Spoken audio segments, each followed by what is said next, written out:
Uh, Hi, so I'm here. I'm just waiting for a few minutes in case other people join in. Then we'll begin.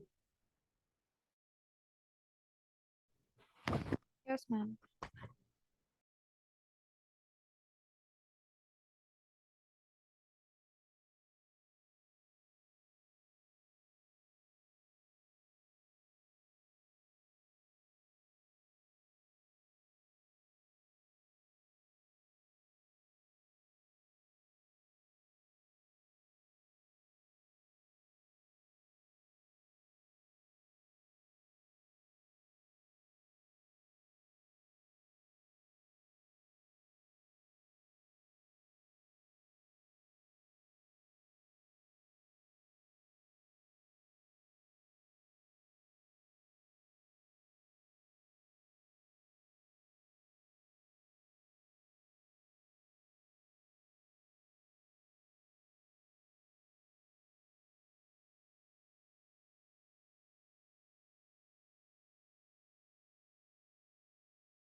Okay, so I'll get started.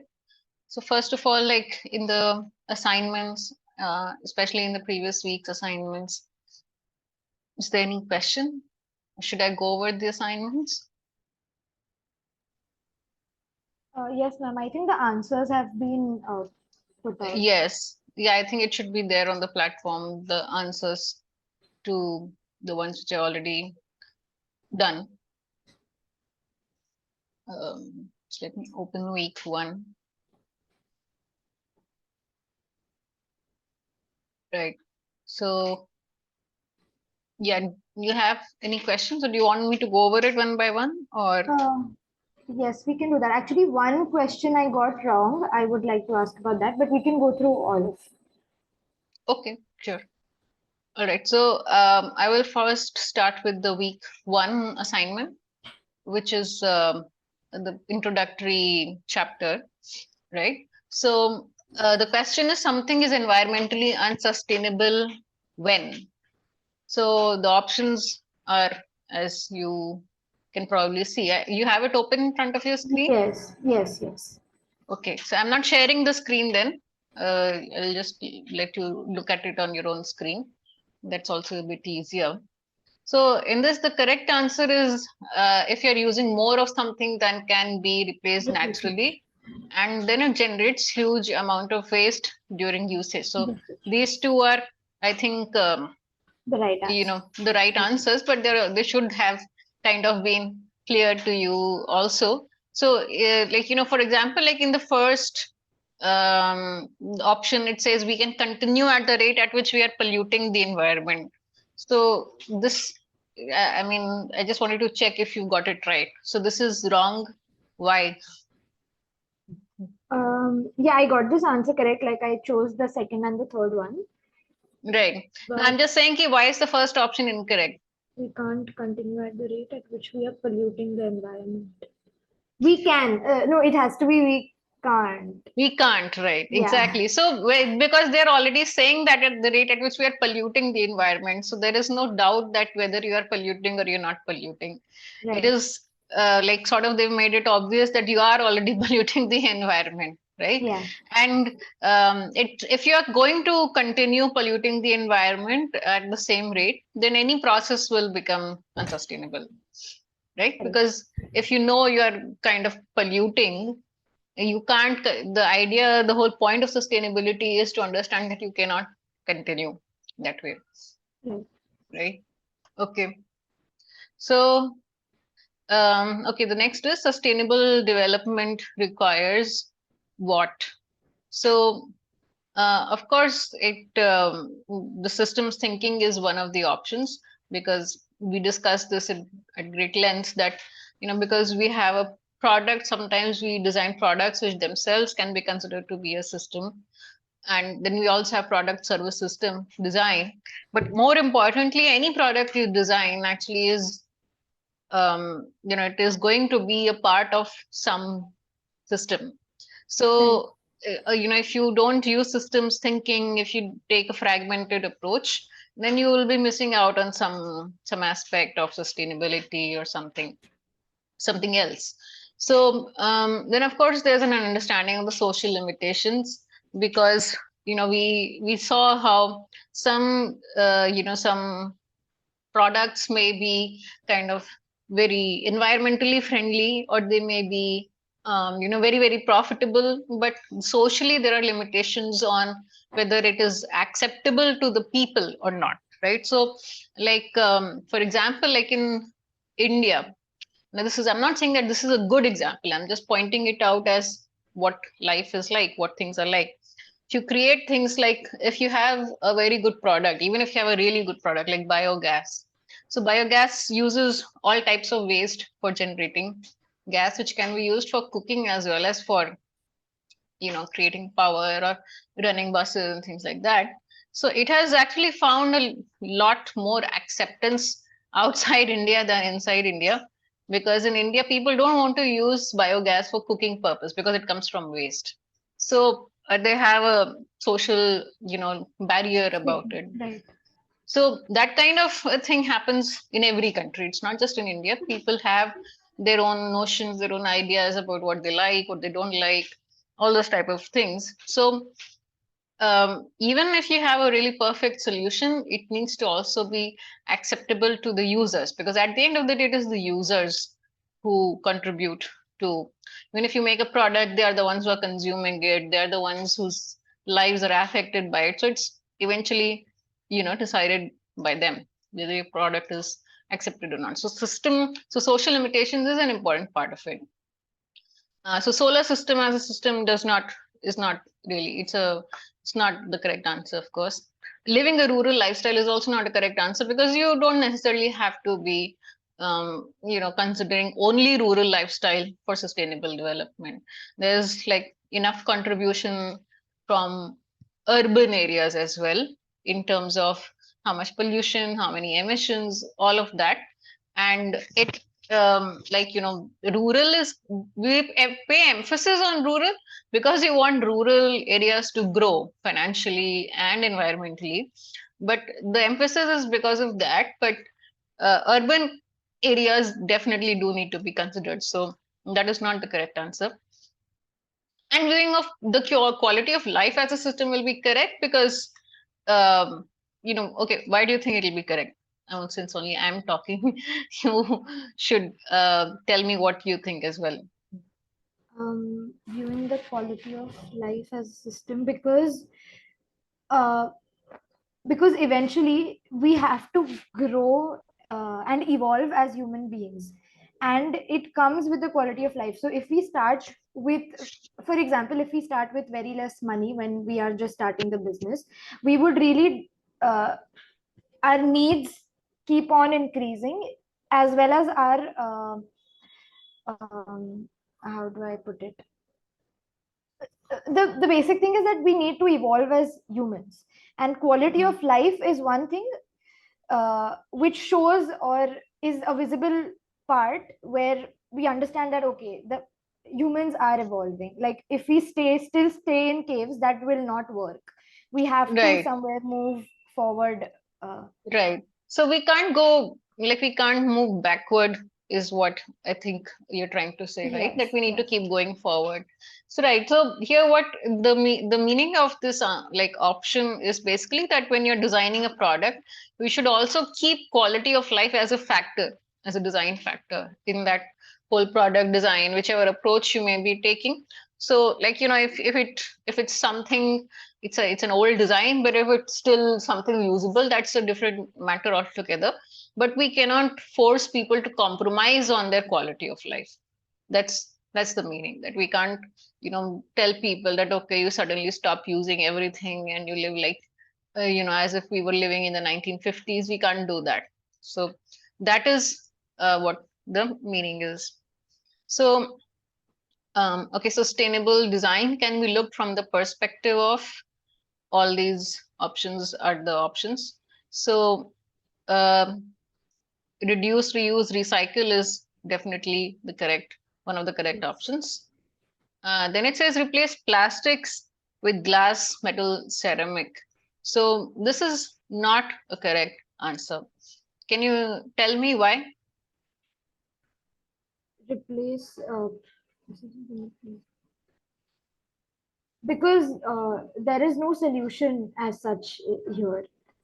We're Hmm. just replacing a material, Hmm. uh, but we are not replacing the maybe the behavior or uh, the end goal of what sustainable design should be. Okay, that is one way of looking at it. So, see, there are many approaches to sustainable design, and like we've been discussing this for 3 weeks. So, as if you remember, like in many of the approaches, we saw that even if you replace plastics with something else, firstly, those materials themselves are not necessarily, sustainable. Right, They're right. not, many of them are still not biodegradable. Even glass takes like at least 100 years or something to disintegrate, right? Same thing with ceramics. So I think one of the important examples which you mentioned in the class was that we think that ceramics are biodegradable or they're more sustainable, but actually so many of the ceramic items or pottery from many civilizations, not just Indus Valley, but they have survived thousands of years. So, how can we say that it is sustainable?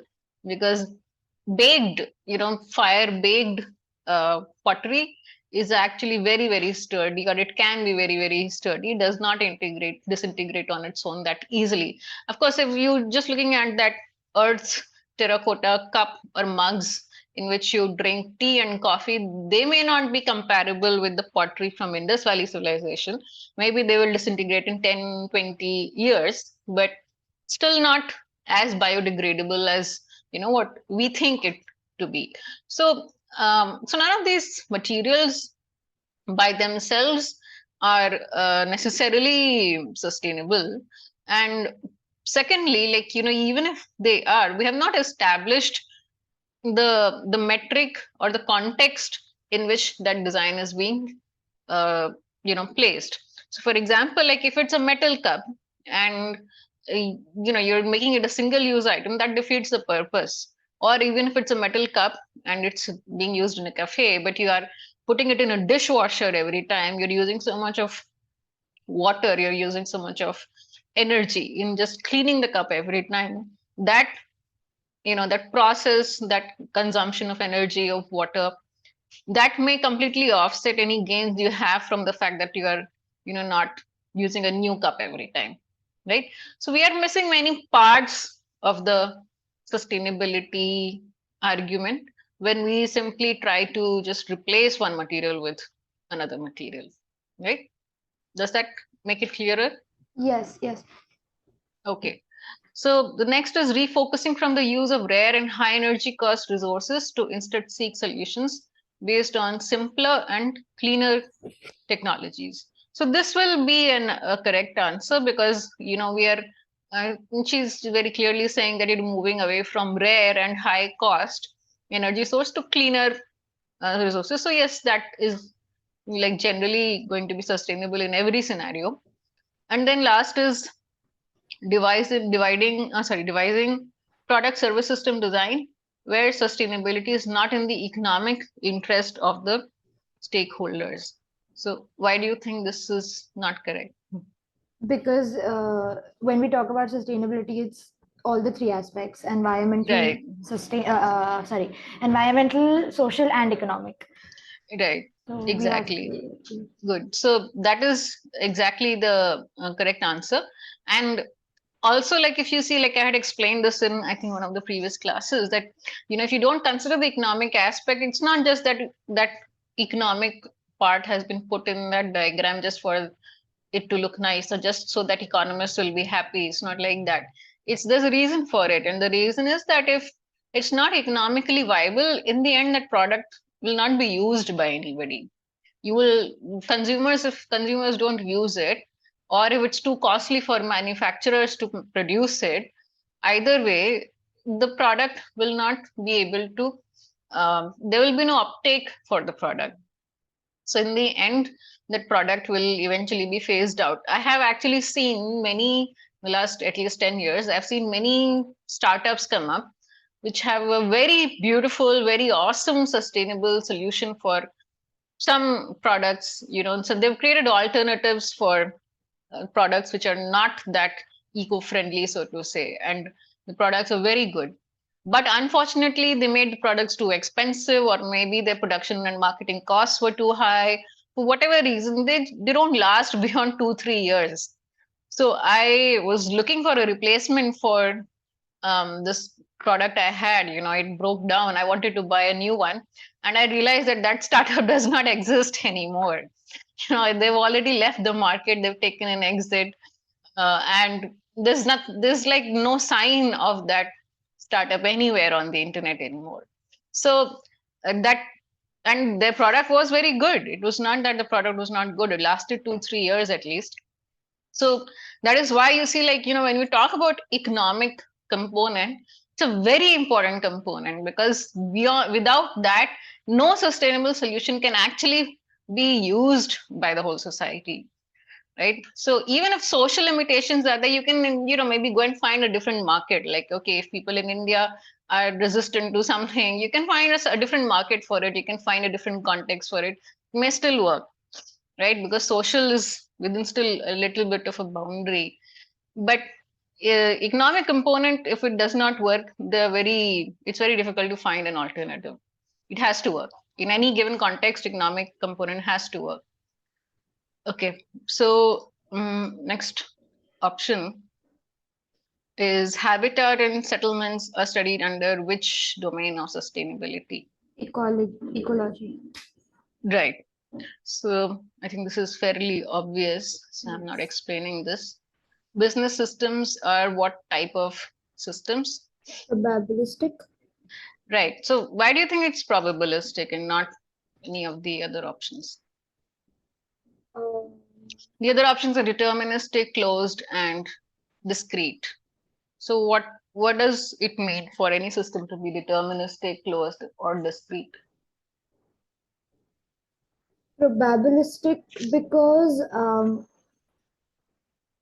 there are always, in a business, there are always possibilities of ups and downs. Mm-hmm. uh, Right. it's not a single line that you're going to grow linearly or exponentially. It can go down and up and down and up. So that could be Hmm. one Right. way. So I And think what you're trying to say is that there is uncertainty, right? yeah, yeah, yeah. Yeah, the correct word which you're looking for is uncertainty. Uncertainty, yes. Right? That's the more like there's a more mathematical or economically common term which is used. But what you're saying is basically essentially that only. So there is a lot of uncertainty in businesses. So that way, okay, it cannot be. You understand what is deterministic, right? uh, can you just So put it? deterministic means when everything is defined and clear, right? For Okay. example, if there is no uncertainty, that is what deterministic means, that there is no uncertainty. That is, deterministic is basically the opposite of probabilistic. Okay, so deterministic means that, okay, if I define some parameters, some quantities, something, and I define a relationship like a function or a evaluation methodology or something, or a prediction algorithm also for that matter. Actually, prediction does not is not considered deterministic because there's uncertainty in prediction also. So, okay, let's leave aside prediction, but say suppose we have like, 2 plus 2 equal to a 4 kind of an equivalence somewhere, that is considered deterministic, right? For example, like if you take this much quantity of milk, this much quantity of water, this much quantity of tea leaves, this much quantity of sugar, and you mix them in this said proportion, and you boil water for this much time, you will get this much quantity of tea, right?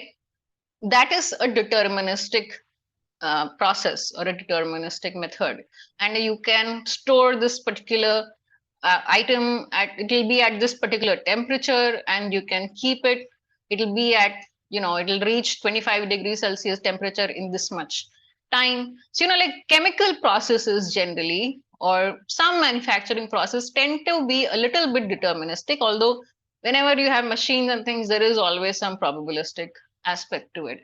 But if you take very, very simple processes, like I just told you about tea, right? Again, in real life, actually, nothing is deterministic, but some processes can be taken as almost deterministic. Like I said, if it's a 2 plus 2 equal to 4, or 2x plus 3y equal to 7z type of an equivalence, then that is deterministic. You've determined if there's no unknown in that method or in that process or in that whatever. Right. So like Got that? structures of an organization or something which are Yeah. like determined. There's a manager, there are people under them.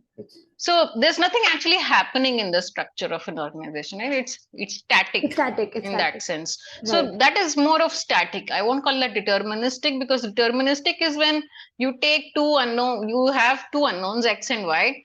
If you mix x and y in a certain proportion, you have to get a certain quantity of z. Okay. That is Got it. deterministic. Got it. Got it? So if you Yes. take 2 units of x and 5 units of y, you will always get 7 units of z. That is a deterministic thing. So like, you have linear equations, 2x plus 3y equal to 5z, Mm-hmm. something like that. That is considered as deterministic. Most of the, arithmetic algebra you do, that is all deterministic. In real life, though, very few things are actually deterministic. So what you're describing, the organization or hierarchy of an organization, I can't call that as deterministic, because you're not determining anything. You don't know that if you have 2 managers and 3 employees, you will get 5 directors, something like that. There is Got no, it. there's no mapping. Basically, there's no function anywhere. So Okay. a machine in a factory can be a deterministic process because it So has usually certain it inputs. isn't, but see, even in manufacturing, actually, if you see in the real world, all machines have certain probabilities of error and certain range parameters. All they have certain parameters, and they need to be operated within a certain range. And beyond that range, their output is not, it's not very correct or not very accurate. So even if you have something like a vernier calipers, it will have only 99.9% accuracy. There will always be some room for error, and that Got is it. where the probability aspect comes in. So that's true for all machines actually. So there are very, very few machines which I could really strictly call as deterministic. So almost all machines, be it your phone, be it your laptop, be it something else you use every day in the lab, they all eventually do fail at some point of time, and they don't. So that is why you can't say it is absolutely deterministic, because sometimes they don't run properly, sometimes they don't give the desired output, or there may be some other problem where you have overheating issue.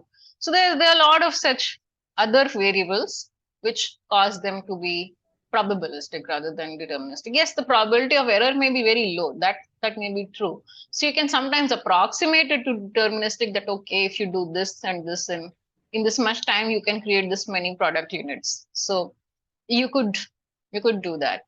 You can approximate it, that like say suppose if the probability of error is very low, so in 100 days it does not function maybe on 1 day, right? So if you are only looking at 5-day window, probability of error is can be approximated to 0. So in that kind of a thing, you can say that okay, it is almost deterministic. Got You it. understood what you're saying? Yes. Okay. Yes. Okay. So why is it not a closed or discrete? Either two other options also.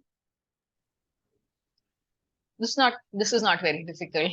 uh, because there are different aspects involved, like outer parties also involved inside an Right, organization or a business. So that is why it is not closed. Like even if it has a boundary, there are other marketers or maybe stakeholders or agencies or customers market, everything right, is involved which is outside the system. So that is why it is not. right.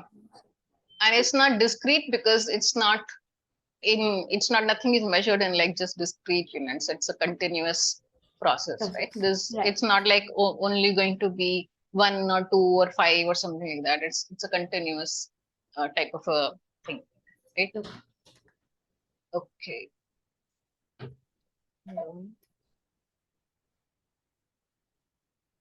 Okay, so one minute. Next question. PSS system can be modeled using the following flows. Okay, so the Material, material, labor appraisal, performance, information and finance. right? Okay. Hmm. Okay, so for explaining this, I'll have to go into a whole lot of detail. So if this is clear to you, then I would leave this out for now. Yes, this is directly from the It's directly, yeah, definition. from Yes. the thing. So I don't, that diagram I don't have in front of me right now. So, all right. So Adidas Parlay for the ocean trainers is an example of sustainable design following the approach. So this is Reuse. what, right. So this is kind of fairly obvious also because, we know that they take ocean plastic and then they reuse that, taking it as an input material, and they further create a different yarn, a different, whole thing. I think I showed you the video also last time. Yes. So this is like a very fairly clear question.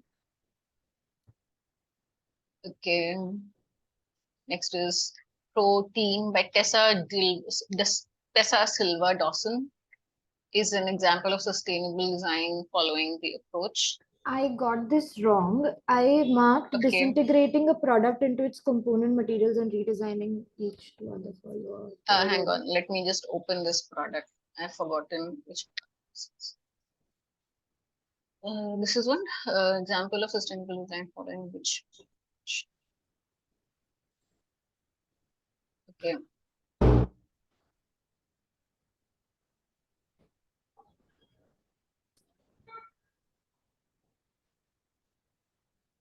Okay. So the answer is reusing the waste generated to produce new products.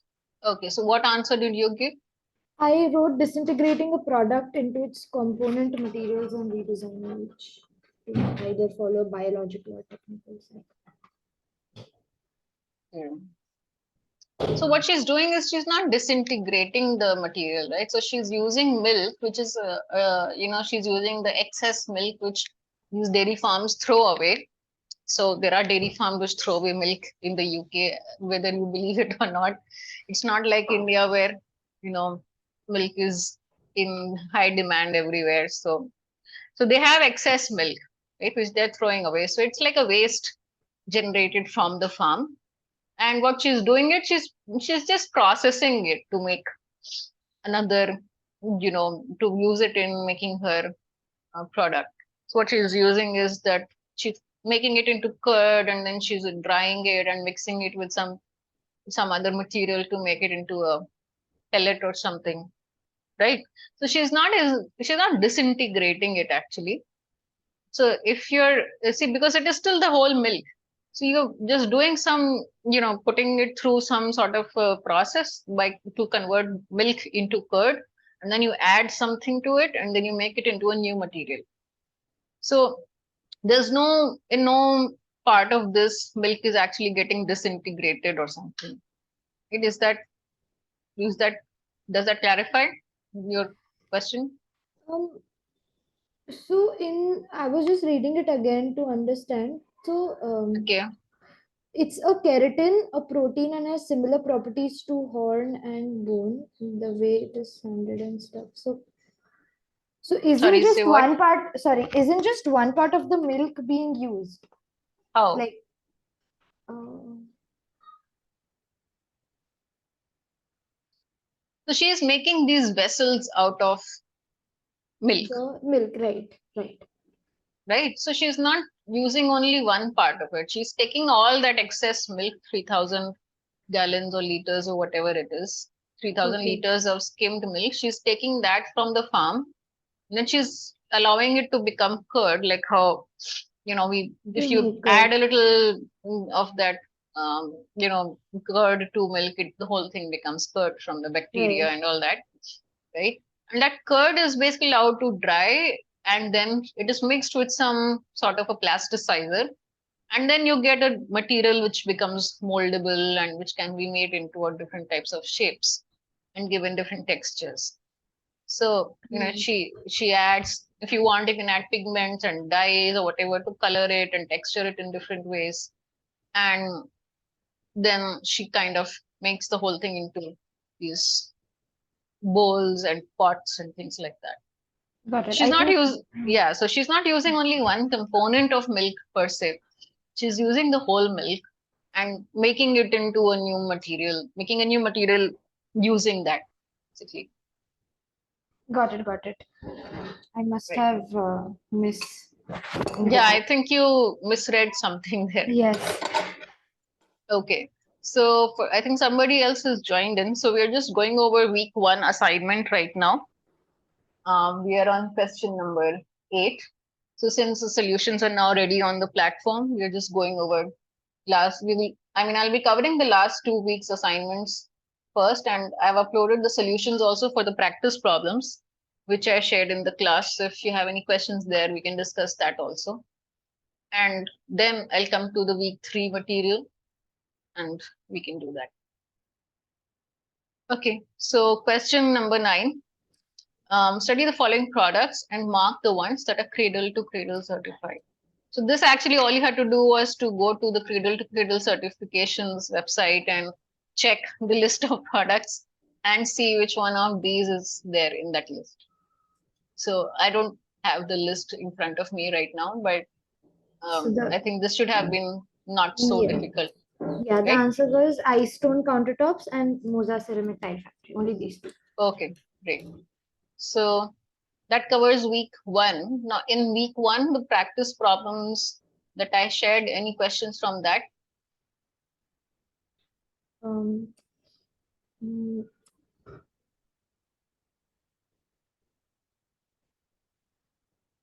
No? the first question we solved together, right?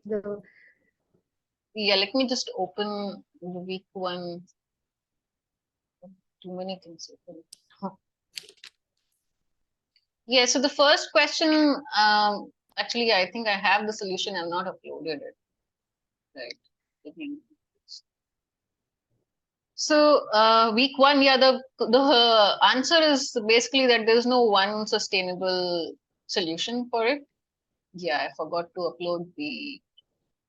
Now, if you could just upload it a little later, because I did not get the time to go through Okay, these. So after like a day or two, if you could upload it. so I can upload it. You can look at I it can look after at, you're yeah, done. sure, Yeah, sure. Yeah. because I will forget in a day or two.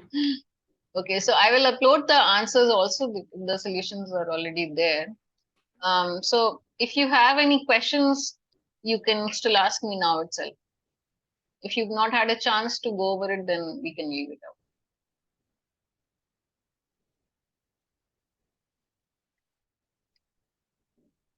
So did you have any other questions from week 1? No, not week 1. All right.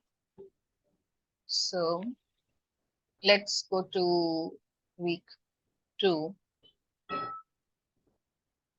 So week 2, I'm coming to the assignment now, since the solutions are now ready on the portal.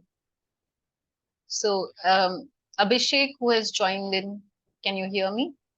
Are you there?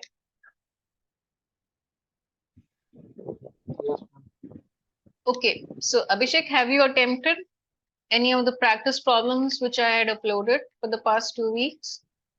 Yes, ma'am. Any questions? Did you have any questions in week 1 or week 2? No. Okay, so I'm just now going over week 2 assignment. Sorry, Sorry, say again. uh, I'm asking about the week two assignment. Sorry, your voice is not coming clearly actually. I'm asking about the week two assignment, question number 7. Okay, so week 2 assignment, I will be going over the whole thing now. So we can discuss your question when we come to question 7. Is that okay? I'll just go over it one by one. Oh, okay. Okay, all right. So let's start with week 2 then. So week 2 assignment question 1 is floating sea bin cleans the ocean by sucking rubbish from the water. This is an example of what? So did you get this correct? Yes, should I answer? Yeah, either of you can answer. It's the first one. Intervention after the process cause damages. Right. Why is it that?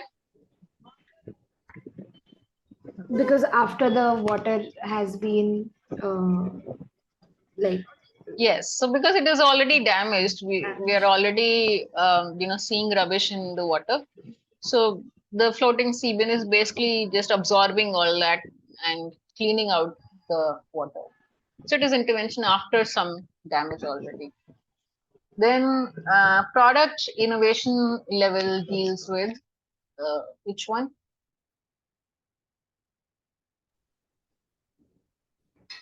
So did you get this correct, yes. Abhishek? Uh, yes, ma'am. So Second one what is is the the correct answer for 2? design approach. Second one. B. Option B. Yes, great.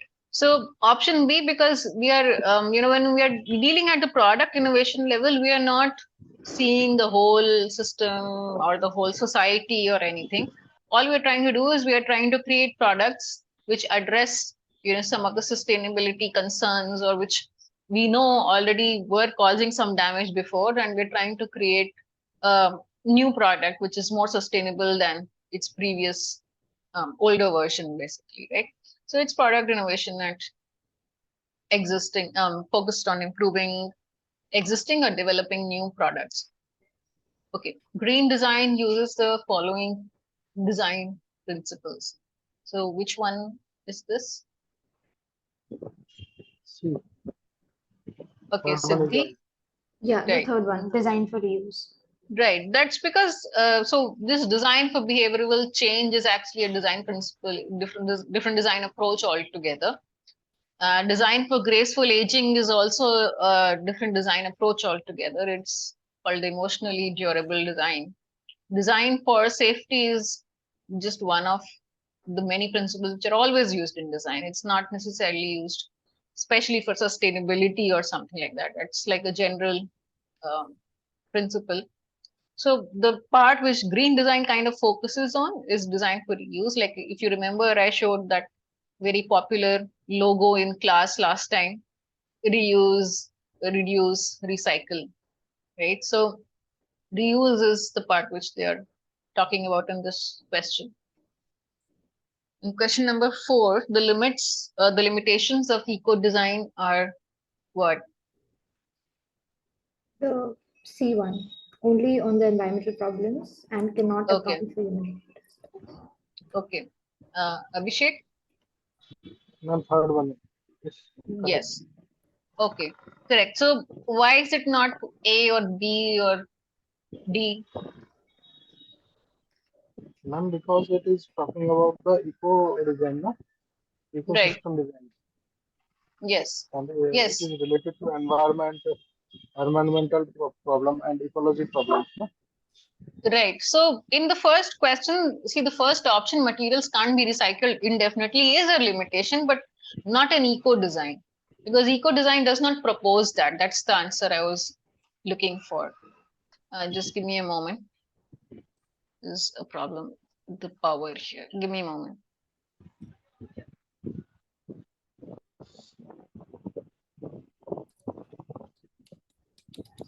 So there is low light, so I'm just turning off the video for few minutes. The power will be back in a few minutes.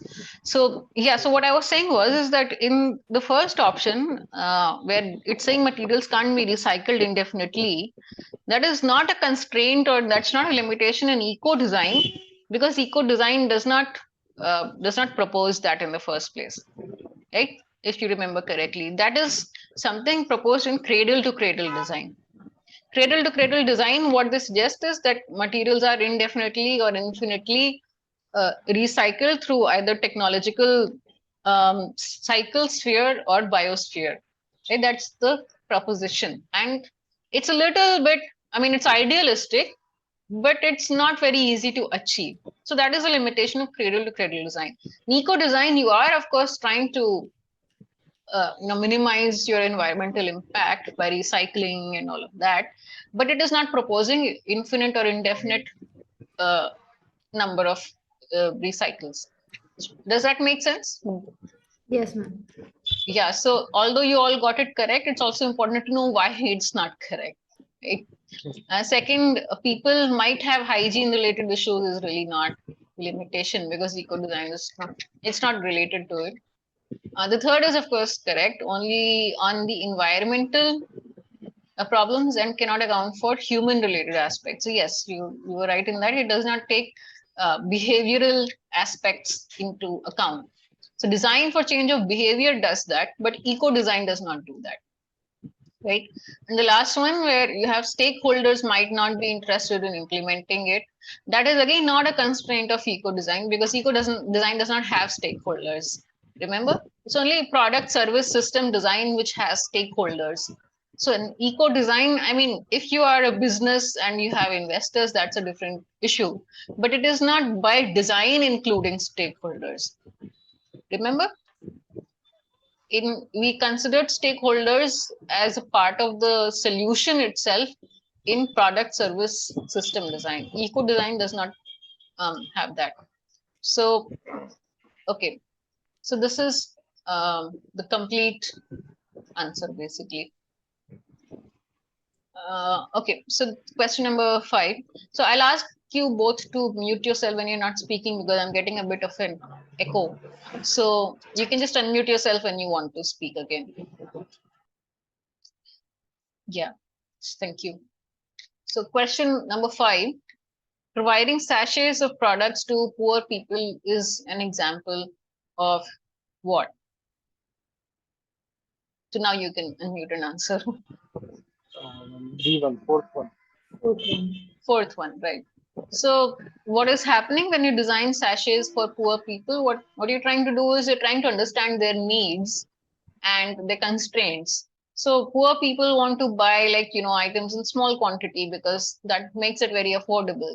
So even if the entire bottle of shampoo may be 300 rupees, but if you have a 5 rupee, 10 rupee sachet of shampoo, it's much easier for a poor person to buy that, like, whenever they need it, than to spend 300 rupees at one go and buy an entire bottle of shampoo, which may eventually get wasted, or which may not be even that useful for them, right?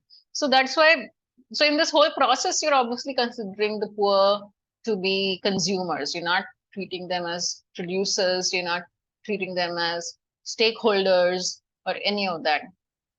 And this is not really an empowerment problem, because sachets can contain anything basically. It could be a sachet of, like I said, shampoo, or it could be a sachet of cooking masala or anything like that. So it's not necessarily something in which we are empowering them in some way. We're just trying to design something which can be actually sold to them.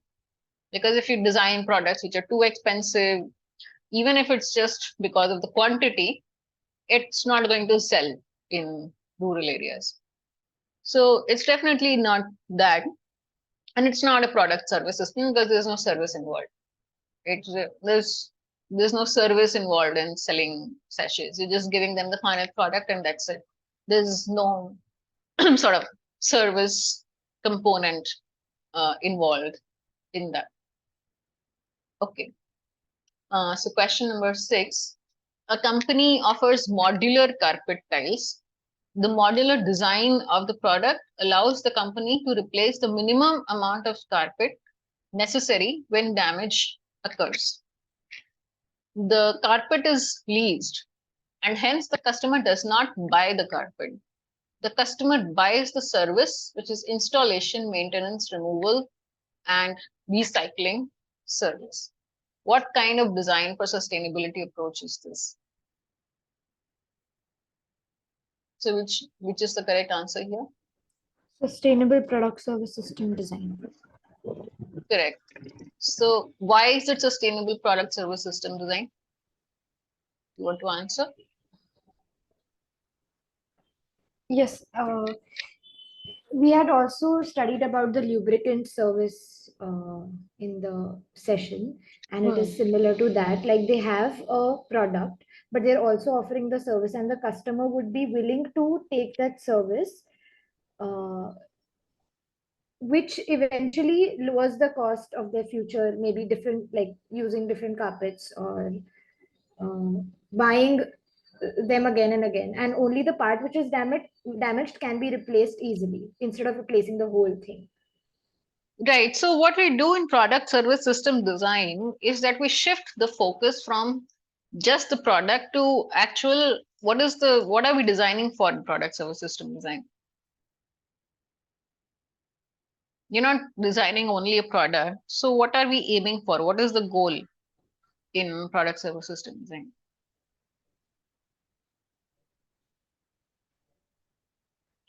Goal in terms of? So what I like in the terms of a product, you're actually taking, giving the consumer a product, right? What are you giving a consumer in product service system design? Provide better services like installation, maintenance. Yes. So what is that doing? What if you're in providing services also, what is that doing for the consumer? What is he getting in the end? Okay, I think you guys have forgotten. So in PSS design, we define something like a unit of satisfaction. Yes. Right. Yes, so what we are actually aiming for is satisfaction of a consumer need or a consumer requirement. Okay, so in PSS design, you give them a bouquet or a combination of product and services which fulfills their need. So for example, in this carpet thing, the consumer has a need for carpeting his floor in a durable way, in a sustainable way, or in a low cost way. And what you're doing is, instead of just selling them the carpet, you're leasing them the carpet and they pay for the entire package using the carpet and the installation and the maintenance. It also makes their life easier because they don't need to spend separately on installing it. They don't need to change the whole carpet if something is bad, like if some part of the carpet is dirty or is spoiled, they just need to call the company and get them to replace just two modules of the carpet, like tiles, right? So it is solving a consumer need and the sustainability part is that you're not forcing the consumer to buy a new carpet every year or something, right? Because then they're over consuming in a sense, because the consumer has need only for changing two parts of the two modules of the carpet which have gone bad. But if that is not an option for the consumer, then he will change the whole carpet, and that is overconsumption. It's not needed.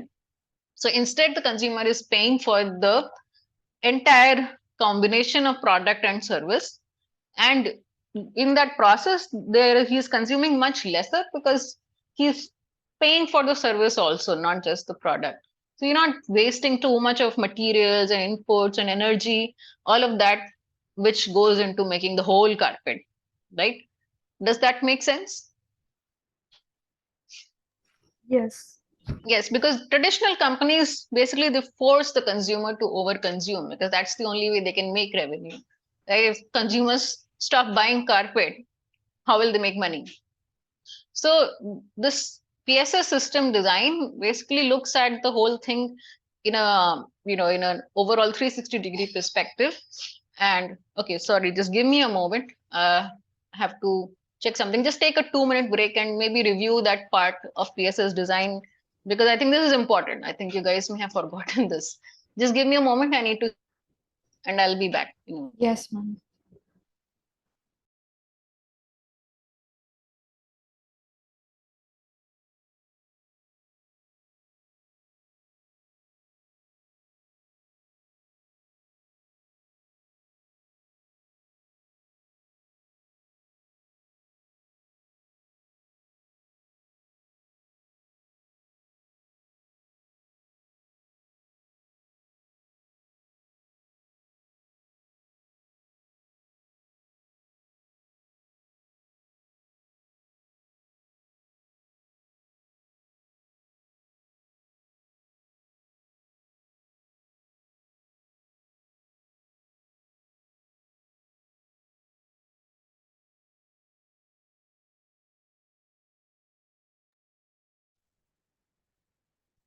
Okay, so yeah. So is this clearer what I said? Any questions? Did you get a chance to go over that part of the slides? Ma'am, please explain cradle to cradle design. Actually, I'm not getting properly. Okay, I will explain that again. In this question, is this question clear to you? Question 6. Yes, ma'am. Yeah, yes, ma'am. Okay, cool. So cradle to cradle, I had explained in the class. Actually, I will do it again. But just for your understanding, what I'll do is in the previous two videos which are uploaded, uh, I'll try to put the timestamps for which part is covered in which part of the video. That will make it easier for you to find what is there in which part, right? Will that help? For if you want to review the last two sessions video, because I have actually explained it in the previous two videos as well. So, I mean, I Michael, will the go over it. recording has. Yeah, the recording is there on YouTube. Do you Yes. guys have access to it, by the way? Did you get a So, chance to go over it? so on the NPTEL, I mean NPTEL, this interface, we have the problem solving session recording for the first session, I think. So they have just put the spreadsheet there actually. They've not put the link to the whole thing, but in the spreadsheet you can see the links. I'm updating the links there every Yes, we week, can see the links there. Yes. right? So Abhishek, can you find it? Ma'am, just give some example of cradle to cradle design. Not Yeah. explain everything. No? Just give an example. Actually, I'm Okay. little confused in this. In both the assignment, week one and week two. But Okay. Okay. my question Okay. related Sure. to cradle to cradle, I got wrong numbers. That's why I'm Okay. asking you. Yeah, I'll do that. No problem. I'm just asking you that were you able to access the live session recordings? Yeah, yeah, ma'am. You got that, right? You know where to find the link for it. Yeah, yeah. Yes. So because I think you were not there in the TA class in the previous weeks, if I'm not mistaken. That is why I'm No, no, saying that I will explain it today, what you're asking, but it will also be helpful for you to go and check the previous week recording in which I've explained cradle to cradle design. I think in both the classes I've explained it. So it will just help you to understand it better if you view that also, because that I explained it in a lot of detail in both the two classes. Okay, okay. so yeah, I'll continue to question number 7, and then after that I will explain cradle to cradle design. Okay. Okay, so question number 7, go through the social innovation examples on this link. Identify the key innovations common to all the scenarios. Okay, so let me just open this link. All right, so I think this is Professor Banerjee's lab, which has designed all of these. So, right, so I have not gone through all these examples, so I'm afraid I can't give you a whole lot of detailed explanation, but the correct answer seems to be none of the above because they're all using different approaches. So, Uh, for this, right. I got it wrong because I chose all of the above. Like I checked the first, second, third, fourth, and the last one. Because in the First, approaches, there was architectural innovation in one video, like in one project, maybe there was technological in one project, or maybe institutional, but I don't so know. see, that's not what the question is asking you. It's not asking you which innovations are there in it, right? You've not understood the question. The last point, right? Identify the key innovations common to all scenarios. Yes, The so one thing common that meaning, which is the one running thread of all of these products, is what Right, she's right, ma'am. asking. Actually, we got the we don't get the actual question, na? It's Yes, asking that's about what I'm saying. You innovation misunderstood the common to all. question. yeah, yeah. Right, right, right, right. Yes, common to all means it is present in all the product innovations. Not it does not mean that if it is present in any one. It means if it is present in all. So none of these are present in all of the innovations. Some they have one or two of each will have one or two of these, but there is no one innovation which all of them have. That's why it's none of the above. Okay. Okay, cool. So this is like the assignments finish here. And so I would discuss, so week 2, the class practice problems. If you had any questions, I can discuss that now. I've uploaded the solutions for that as well. Did you finish the whole thing? I think we discussed most of it in class. So I don't think there's a lot extra. Yeah, we completed it actually in the Yeah, class. I think I remember completing it, so it should be okay. Okay, so let's come to Cradle design. Okay, any other questions, or can I go ahead and explain that now? Okay, No, I'm ma'am, the going to take questions are that as from an week 3, but we can do that after Cradle to Cradle. okay. So all right, let me see. Let me open that other PPT.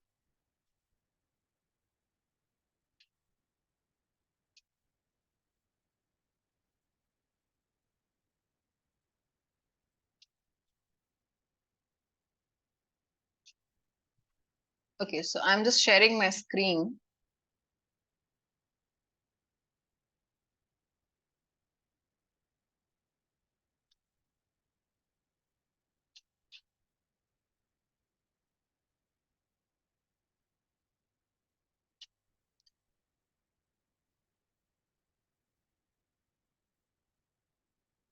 Okay, so before I start explaining, Abhishek, what is your exact question? What part did you get wrong? Which questions did you get wrong? Ma'am, actually, I'm not getting the credit to credit.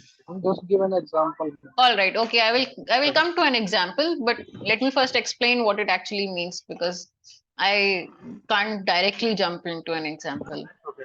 Okay. Okay. Yeah. So cradle to cradle is basically one of the design approaches. It's not the most universal one or anything. It is just one of the design approaches in which you try to minimize the environmental impact and the overall um, improve the sustainability of products using a certain method and a certain metric, right? It's not like a subjective kind of a principle because in this what they have done is they have made the whole thing very very structured. Okay, it's not कि एक principle है and you are applying it or you're trying to apply it and there is no way of determining whether it has actually been successful or not or how successful. Cradle to Cradle is a very, very clear and precise methodology, which has been, they have created an entire standard out of it, right? So many of the other methodologies are not as well defined, they're not as precise. They just give you some basic broad approach and they tell you to figure it out more or less. But in Cradle to Cradle, this because this was developed by two people, one was a chemist, I think, and the other was something else, designer maybe. The two of them came together and they founded a company and then they were practicing cradle to cradle design and then they created this standard together which they released as sort of like a white paper thing, and after that they made that whole certification process. So they wrote a book on it and they created an entire certification process for a product in which they have several levels of certification. There's bronze, there's silver, there's gold. and the standard is also like, updated from time to time. So there's a version 1, version 2, 3, 4. So when you see a product and you see it is cradle to cradle certified, you can actually see it is it is following which standard version. Is it standard version 3, standard version 4, which one? So what I'm trying to tell you is it's a very precise, very methodical approach, and there's only a few things to understand. It's not that complicated. It just suggests that in any product, whatever is going into it can be separated into either it is biodegradable, or it can be used it is sort of like can be used in some sort of a biological cycle, or if it is not biodegradable, if it cannot be used in a biological cycle, what the authors call is a technosphere or a technological cycle. All those materials which are not useful in the biocycle can be used in the technocycle.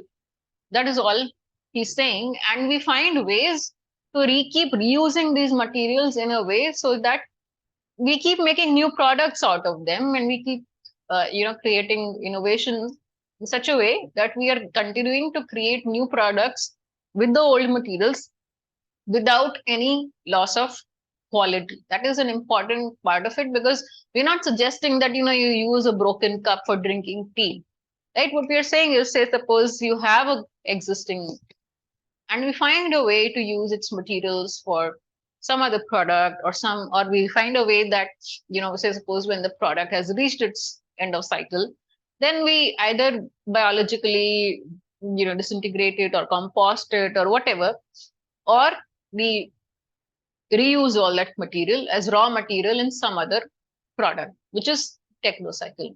So what I've just said, is that much clear to you so far? Forget about everything else you've read till now. Yes, ma'am. Okay, good. So the next, if this is basically, now this whatever I've put on the screen, it's already available in the shared file, I think for, don't remember, is this week 1 or week 2? I'll just tell you after I finish this. So basically this is just explaining that whole process a little bit more, in which it's a sort of a biomimetic process, because that's what nature does, right? Biomimetic is anything which imitates nature in any of the multiple ways. So a cradle to cradle is biomimetic in a certain way, because in nature, when we say nature, we mean without the interference of human beings, right? In nature, anything that happens, it keeps getting, it gets disintegrated in the soil, or if for example, like if a plant has some fruit, and the birds are eating the fruit or whatever, and then monkeys are eating the fruit and they throw the fruit everywhere, and then what happens? The seed goes into the soil, the seed becomes a new plant, the rest of the um, fibers, everything of the fruit, they get composted in the soil, they become manure for the plant to grow in, and then the plant grows into a new tree, and then so on and so forth. The same process continues. I'm just giving a very simple example. Or if there is a flower, and the butterflies sit on the flower, the pollen and everything, the pollen sticks to their wings and their legs. I don't know if you can call them legs, but legs. And then they cross pollinate other flowers like that. That leads to the fruit becoming, the flower becoming a fruit, and so on and so forth. So like everything plays its own part, small tiny part, and nature continues in a way so that everything is used and nothing is as such a waste of one process or one creature is raw material for another process or another creature, like, right? So it continues like that in nature. So cradle to cradle is trying to imitate that.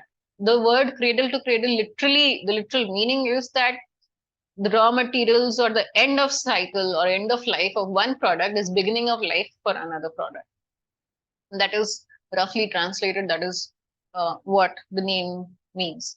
So then, I mean, if you want to further, get into the details, what he's saying is here is that things like natural fibers or aging agents or things like which are basically not like toxic, right? If it's not toxic and if it can disintegrate, then they can be considered as biodegradable and they can be used in some biological cycle. And other things like electronic items, flooring, etc., they can be reused in the technical cycle. So this diagram kind of puts things into perspective, where on the extreme left, you see there's a biosphere. On the extreme right, you see there's a technosphere, right? Let's say suppose there's a product uh, in the beginning. You see that, it is going to production, assembly, sales and distribution, reuse, consume, collection. And at the end, there's a red cross there at the bottom, complete down at the bottom. That red cross means nothing is waste. Everything from that process, from that product, eventually again goes back. I left some things from that goes into the biosphere. You use them as raw material or something for some industrial process or some other process like composting, could be any process, right? So anything, even like household waste, like food waste and things, don't have to be going in as waste. They can just be composted and made into manure and used for agriculture, right? So that is the biosphere.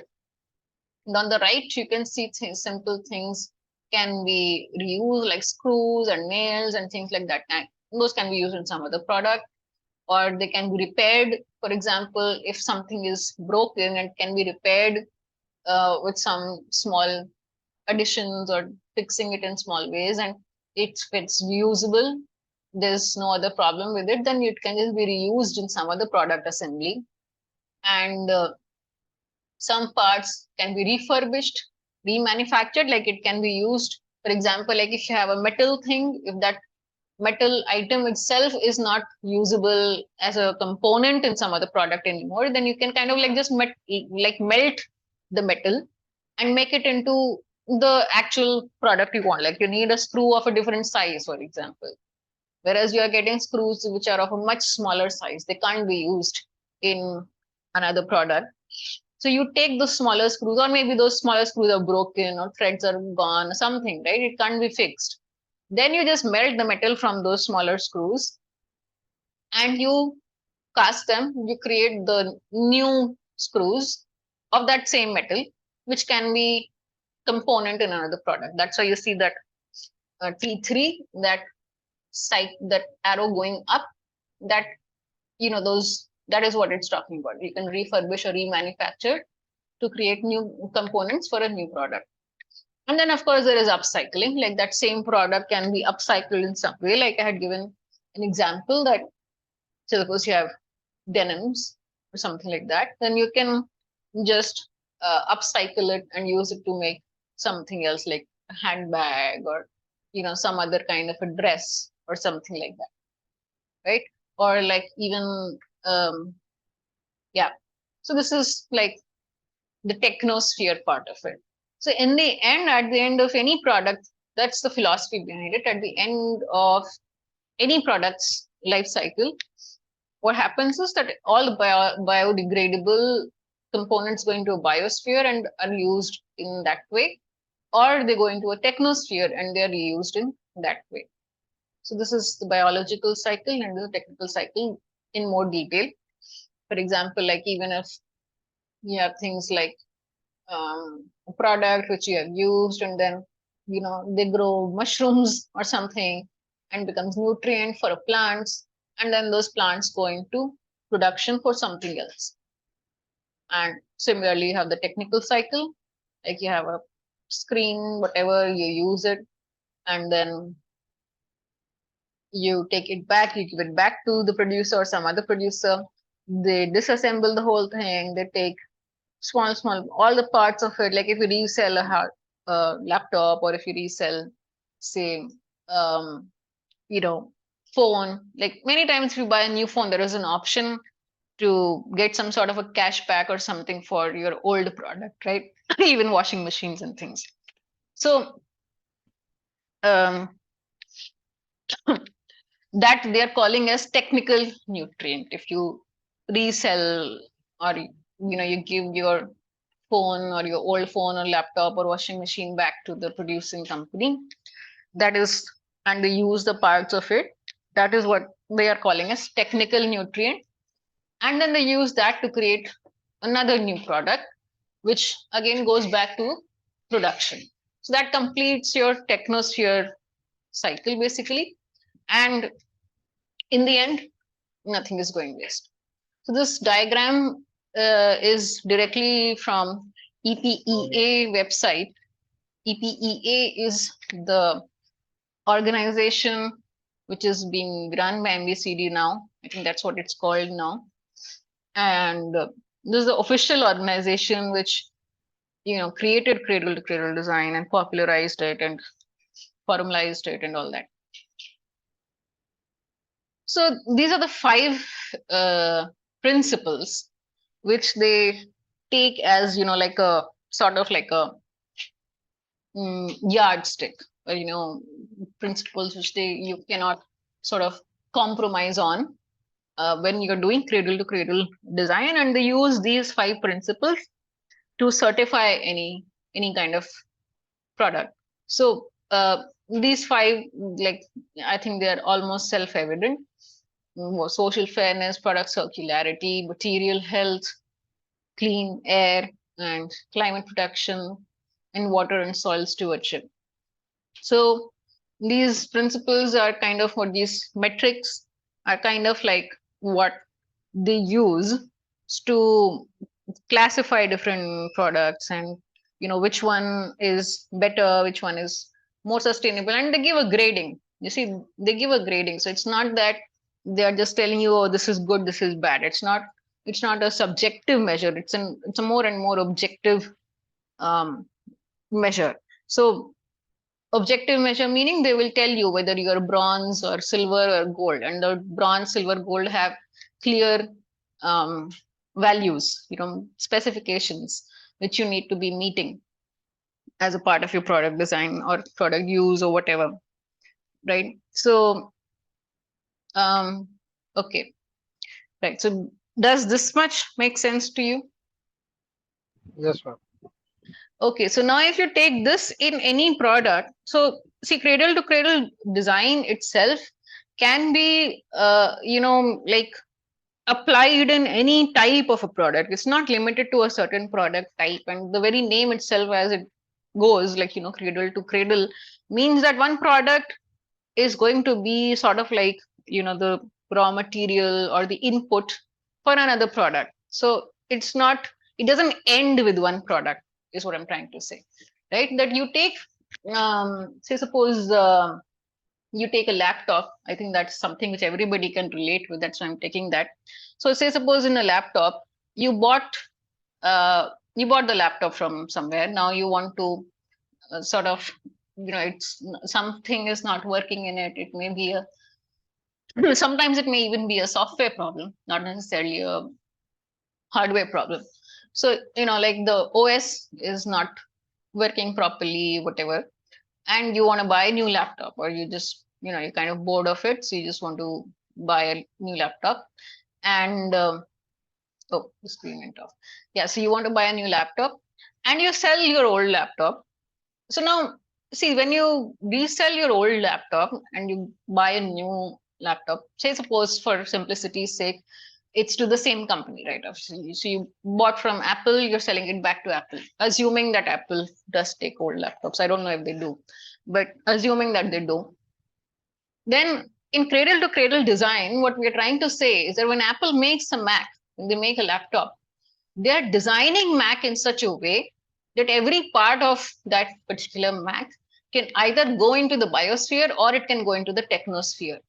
So they are, when in the beginning itself, in the design phase itself, it's not that it's not as an afterthought that now you have finished it, okay, fine, they will take it. No, in the beginning itself, when they design the product itself, they design it in such a way that each and every screw, each and every material in that product, each and every part of the product can either be reused in the biosphere or it can be reused in the technosphere.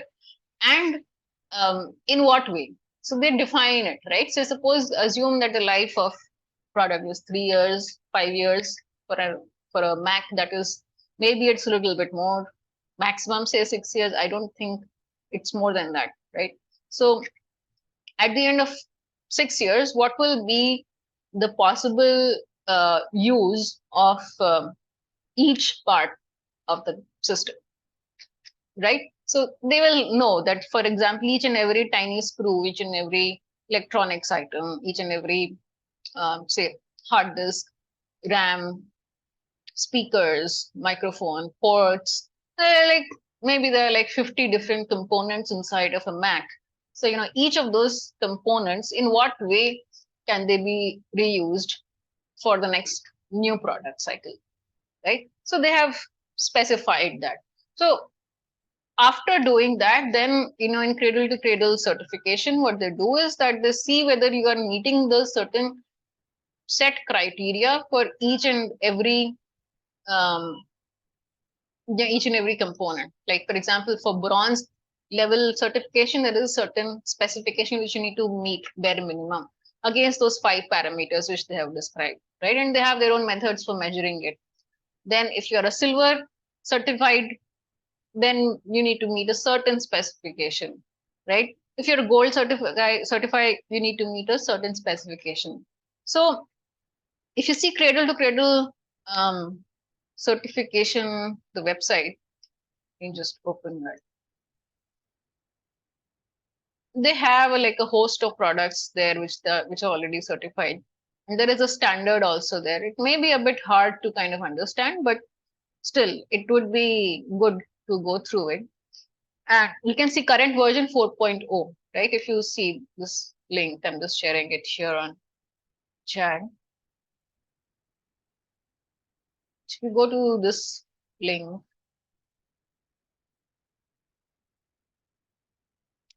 you can see that there is a standard there which says current version 4.0.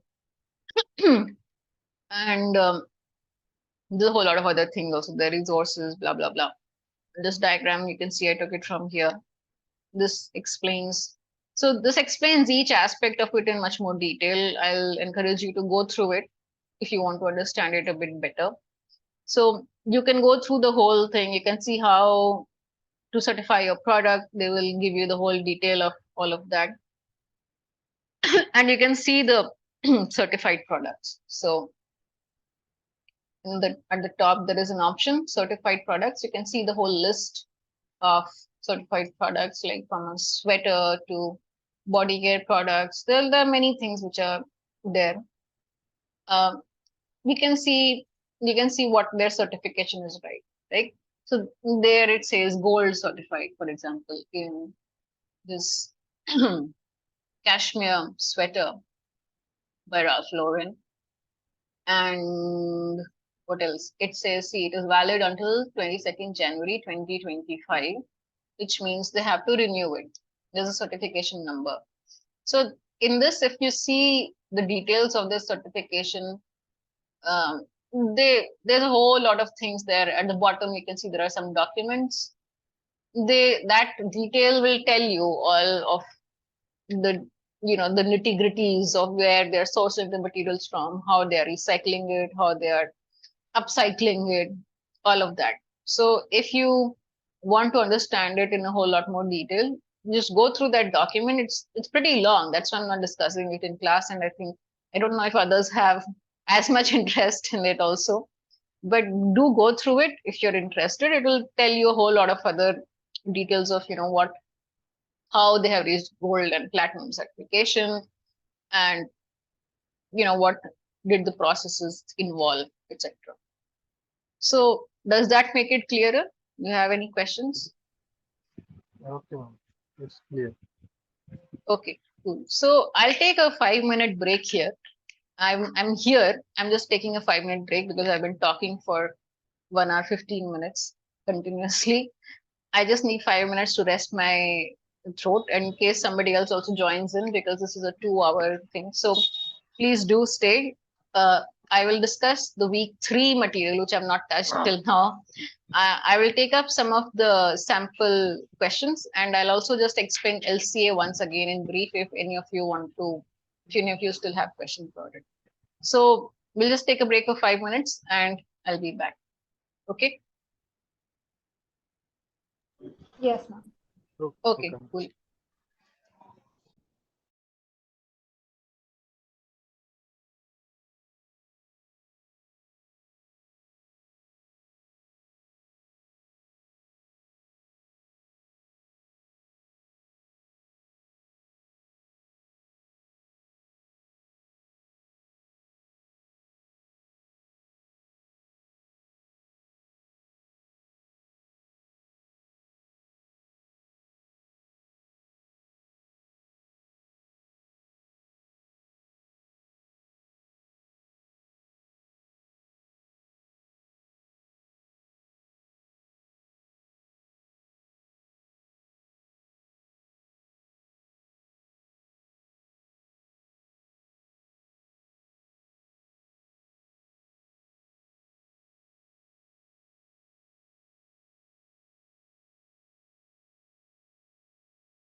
Okay, so for week 3, before I start explaining, does anybody have any specific questions on week 3?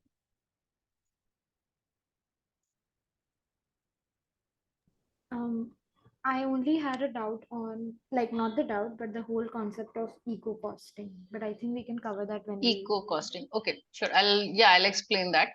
Um, okay, anything else?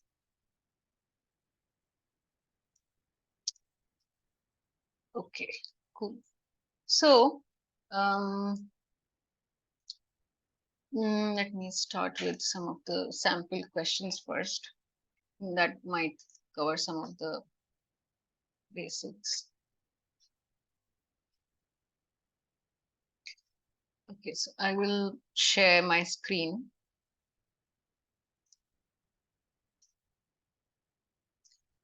Can you see my screen? Yes. Okay, so let's start at the beginning. So first of all, I'm not going over the different types of approaches to design because I think I already covered a lot of it in the previous class itself.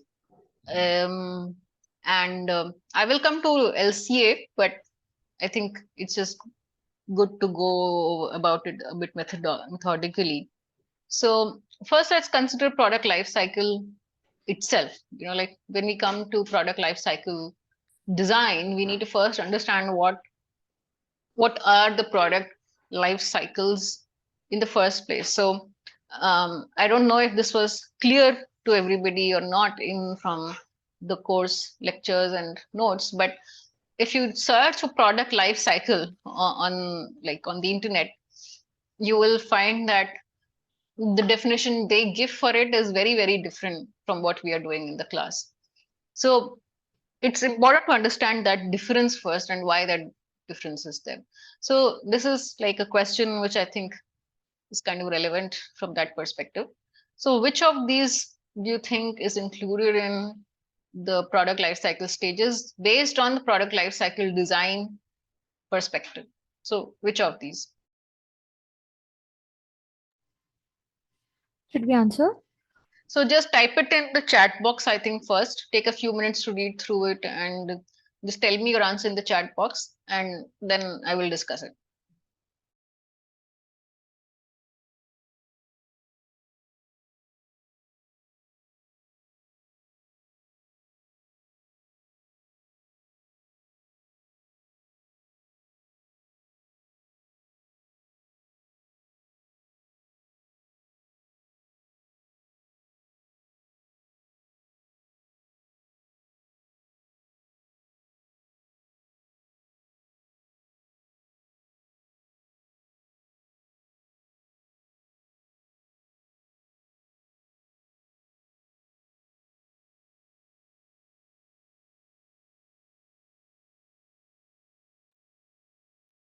Okay, so Siddhi has answered. Abhishek?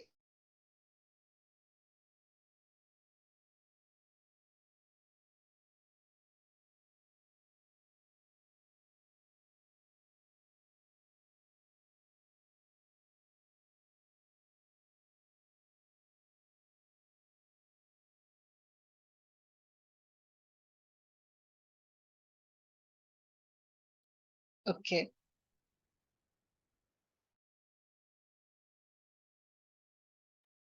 So Abhishek, are you there? Okay, I think he's gone now.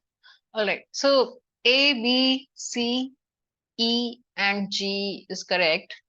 So if you see D and F is not included in the product design phase because design has not much to do with launch and marketing or the growth and maturity of the product because those are a little more from the business perspective, from marketing, from business growth, revenue, cost revenue analysis, all those kind of perspectives. And I mean, I'm not saying it's wrong or something. It's just not most relevant from the perspective of sustainability or environmental impact, right? So this is because we're not looking at um, the life cycle of a product in terms of its sales in product life cycle design. What we are looking at is the manufacturing part, which includes production, let's call it not manufacturing, production, transport to the end user, usage by the end user, and then what happens at the end of its life, right? So that is the part which is the most relevant for designers, and that is mainly because these are the parts which contribute the most to its environmental impact. Like marketing a product and all this, I mean, there may be, but it's traditionally not included in our analysis because it doesn't actually impact.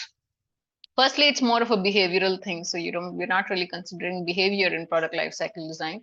And secondly, it's not necessarily very unsustainable, or there's no direct relationship between the product design and the marketing, right? Does that make sense? Yes. Okay. So the next question, this is also more of a sort of a review of what is there in the lecture. So which of the following is correct? You can just go over it and type it in the chat box.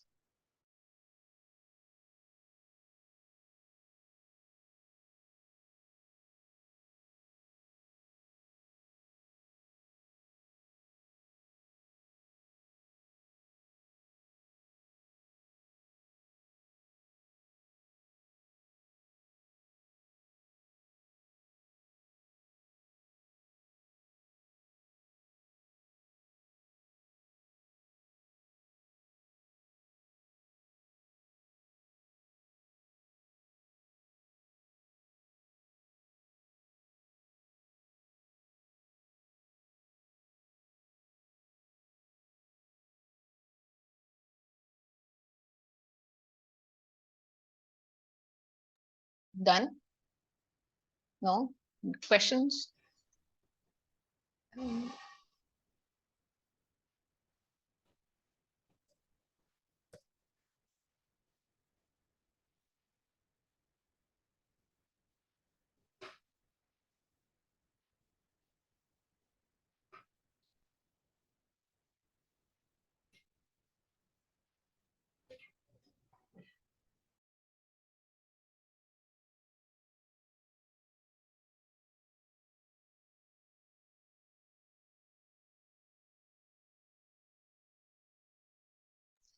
Okay, so let's see.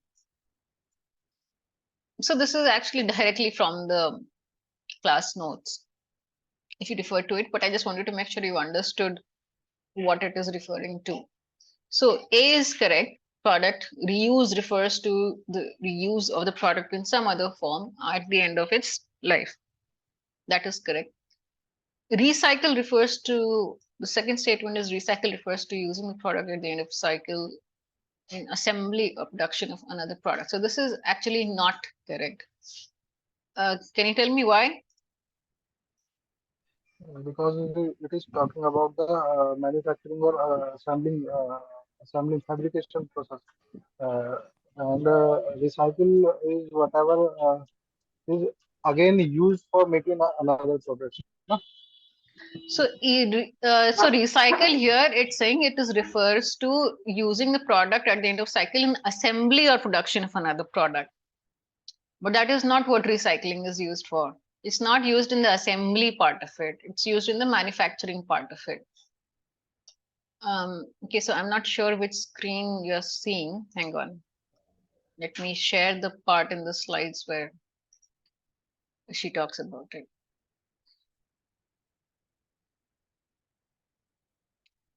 Okay.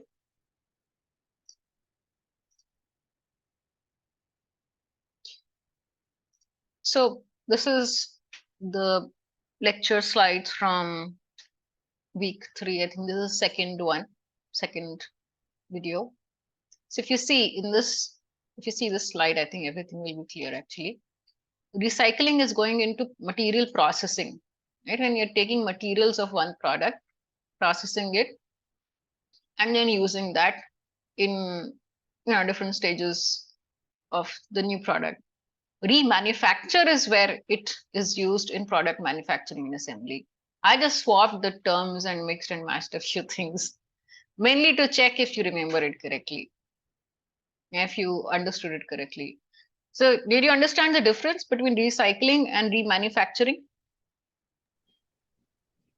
Yes, right now, like it got clear.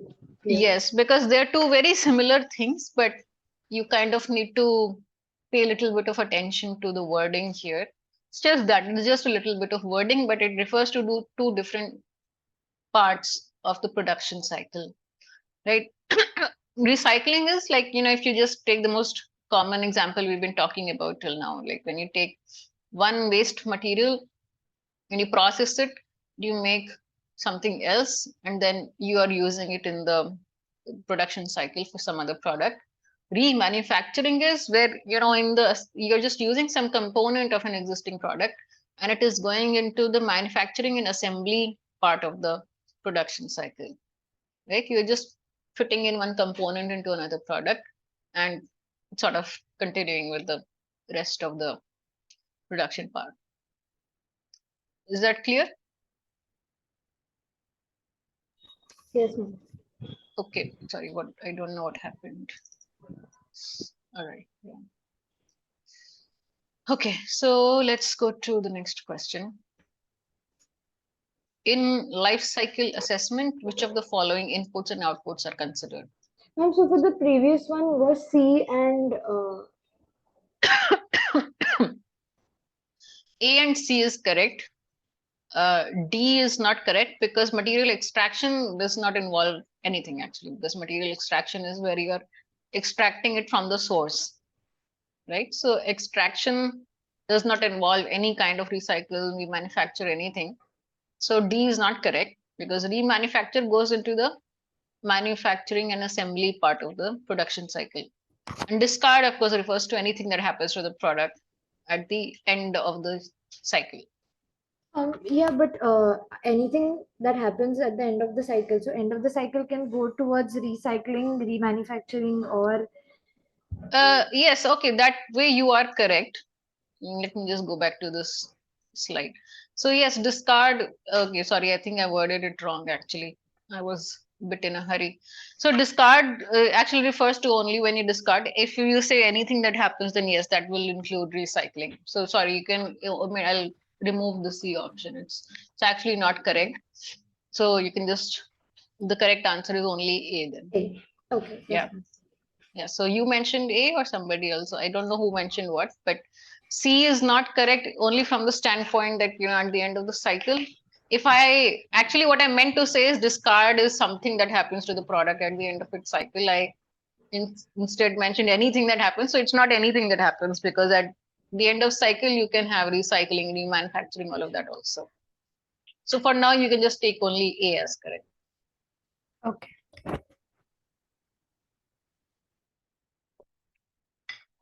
Right. So next question.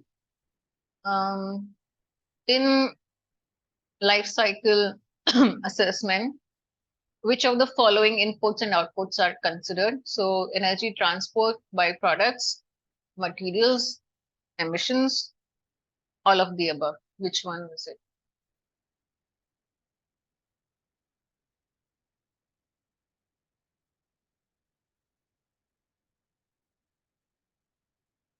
Okay.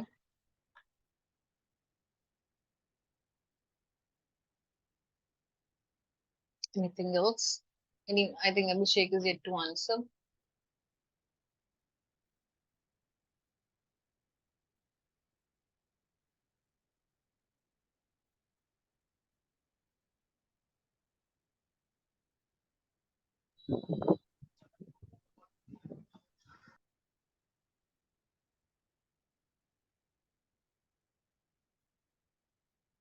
So let me just open the slide where this is discussed.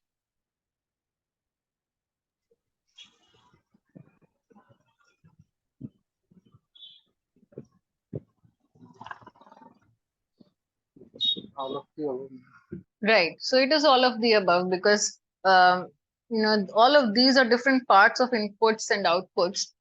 And I just wanted to refer back to the slide from where I've taken the question.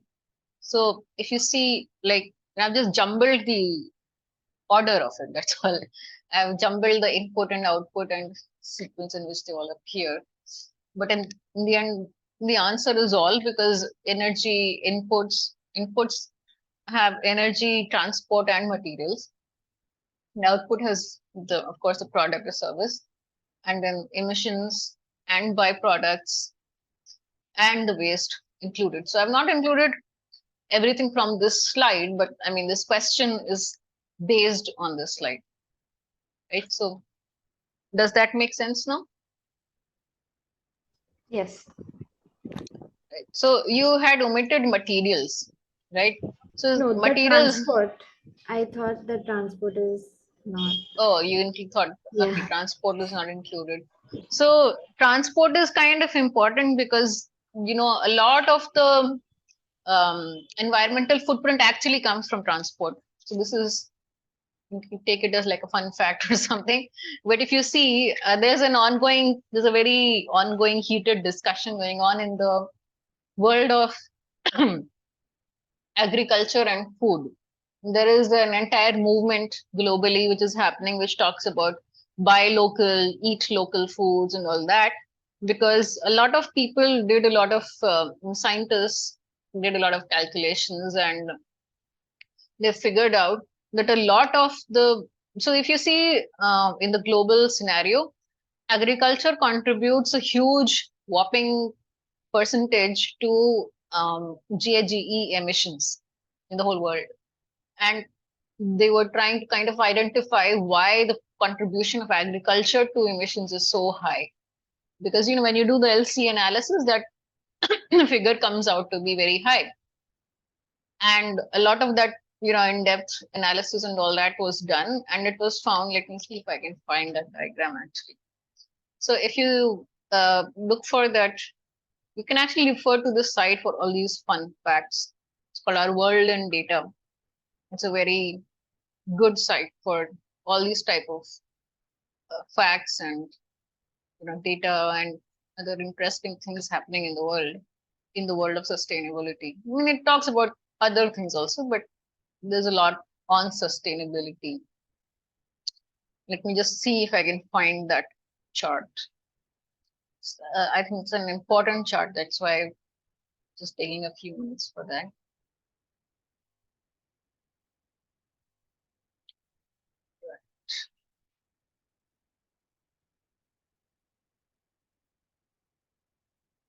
So I'm just sharing this page altogether. Just give me.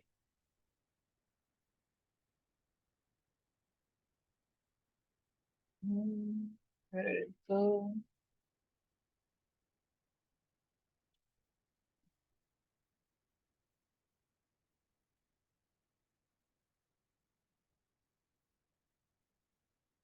Okay, so there's actually a whole lot of charts. So I'm just giving you the page links. You can look at both these links. So the main point I was making was that a lot of the costs or the environmental, contribution of food and agriculture comes from just transport alone. So, a lot of the um, people, I mean, it varies, of course. In some places, it's not that high. In some places, it is high. So a lot of it is, of course, also coming from the livestock sector, things like meat production, and they are very energy intensive processes.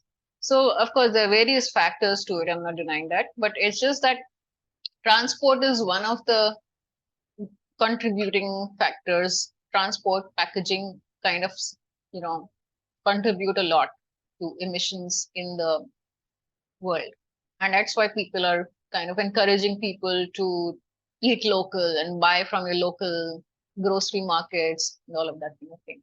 So I pointed this out just so you don't forget to include transport in the future, because how far your product travels to reach you matters a lot. So, for example, we manufacture leather in India, in Bangladesh, all of these countries, and it has a very high environmental footprint also. But apart from that, most of this leather is actually exported. to European countries.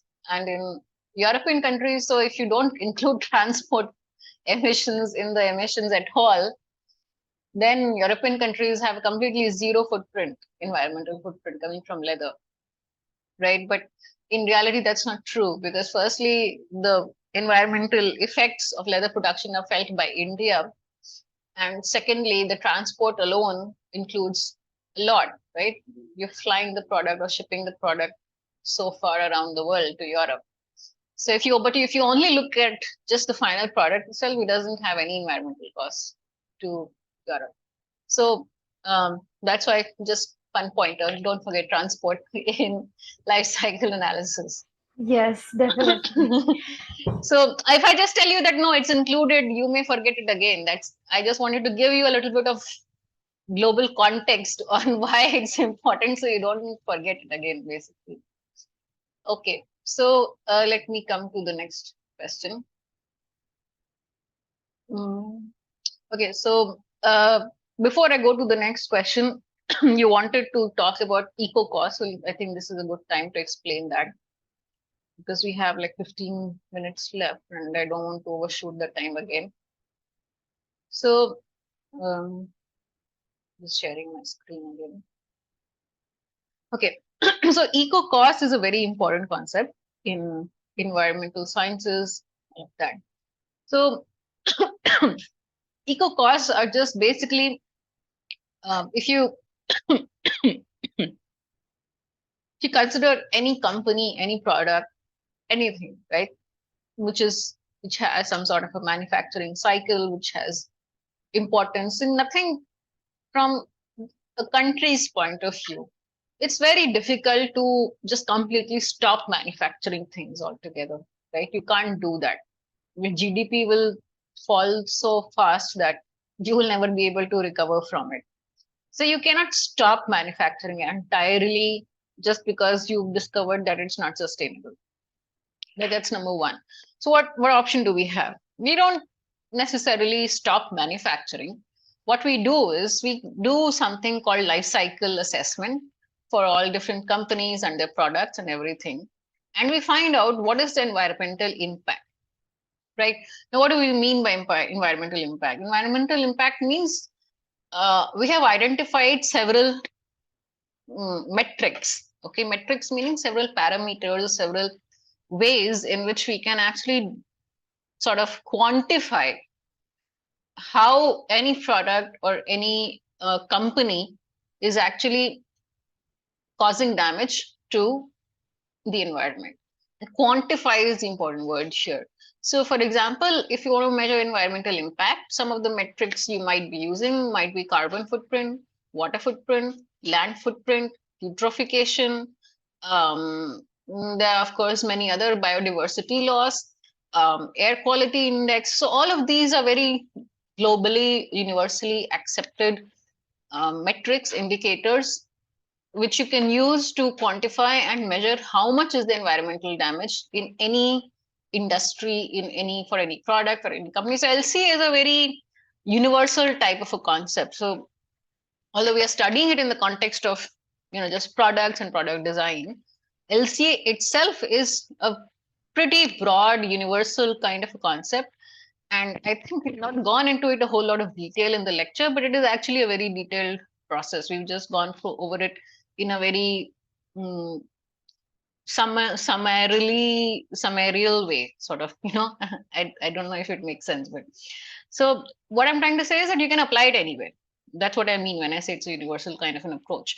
So what we do in LCA is we establish and quantify, for example, like if it's a mobile phone, what was the environmental impact in terms of carbon footprint, land use change, air quality index, eutrophication, if any biodiversity loss, all of these metrics. Now, all of these have very clear, each of these, it's not the same, by the way. So you measure each of these in a different way. Air quality index is measured in a different way. Water footprint is measured in a different way. Land footprint is, it's not that complicated. Land footprint is kind of straightforward. How much land are you using to produce 1 unit of the product? Then land use change is a different metric. Land use change is For example, if you're converting some piece of land from one type of land use to a different type of land use, so then that is a different metric. So all of these are very well defined. They're all defined in, they have their own definitions, their own, uh, processes, but they are all included as the final goal of your LCS, which is why I was going to sort of cover LCA also. I think it's sort of not very clearly mentioned in the lecture slides. She's kind of mentioned it, but it's important to define what you want to measure in your LCA before you start doing LCA. Which of these metrics are you measuring? Now, as a result of a life cycle analysis, which we've not discussed in this class, but sort of explained it in the previous class, you get a number for each of these, right? Water footprint, carbon footprint. Say, suppose your carbon footprint is 500 kgs, right? Now, there's like, it's, if you're a big company, okay, and if you need to make revenue, it's going to be very difficult for you to reduce that 500 kg like tomorrow. You can't do that. Even if you aim to become zero emissions, you need to create a new process altogether. Then you need to build a new factory altogether. You need to procure new types of raw materials, perhaps. All right, and you need to invest a whole lot into R&D to perfect a new process itself, which does not give out emissions. Then you need to build a whole new factory. You need to hire new people, perhaps, to work on that because it's a new technology. So none of that is going to happen anytime soon, right? It takes 10, 15 years to transition from one technology to another technology. So what happens is that companies are kind of stuck with their industrial processes, with their emissions and their environmental impact and all. They can't change it overnight, right? Just because we suddenly today decided that this is hurting the environment, they can't suddenly change the process they've been using for 20 years, for example, right? So what can they do to reduce the environmental impact?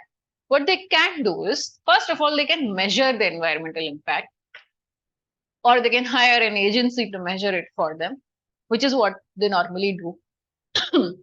And when you measure these, metrics, and you get a final number for each of these, you decide that, there are sort of like some standards, some assessments which will tell you that, you need to invest this much money to offset this much,